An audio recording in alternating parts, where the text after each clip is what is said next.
তো কী অবস্থা বন্ধুরা, আপনারা সবাই কেমন আছেন? আশা করি আপনারা সবাই ভালো আছেন।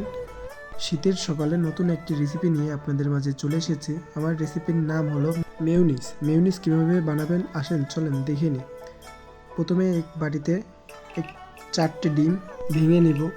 তারপর একটি লেবু 4 ভাগ করে 1 ভাগ নিংড়িয়ে নেব। আমি মূলত 1 কেজি ওজনের বানাবো, এর জন্য 4টে ডিম ব্যবহার করছি। আর লেবু পরিমাণ আপনারা পরিমাণ করে নেবেন। একটি বাটিতে 5 চামচ চিনি, আরেকটি বাটিতে নেবেন 5 চামচ গুঁড়ো দুধ, আরেকটি বাটিতে 300 গ্রাম সয়াবিন তেল।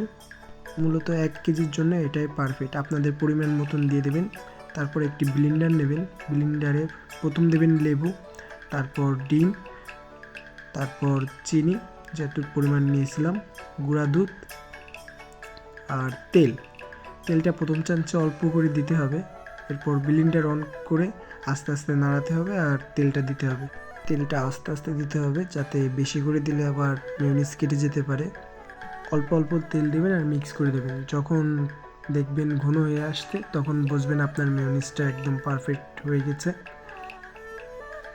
আমি হাত দিয়ে মিক্স করছিলাম কারণ আমি 1 লিটার বানাচ্ছিলাম। আপনারা যদি 2টা ডিমের বানান সম্ভবত লাগবে না হাত দিয়ে মিক্স করে, আমি ব্লেন্ডারই হয়ে যাবে। ভালো করে মিক্স করে নেবেন। তারপর লাস্ট ফিনিশিং দেখবেন যেহেতু ঘন হয়ে যাবে, তখন মেয়োনিজটা দেখবেন এমন হয়ে যাবে আমার মতন, একদম সফট মেয়োনিজটা হয়ে যাবে। আপনি পিৎজায়, বার্গার সমস্ত কিছুতে এটাই ব্যবহার করতে পারবেন। তো আপনারা সবাই ভালো থাকবেন।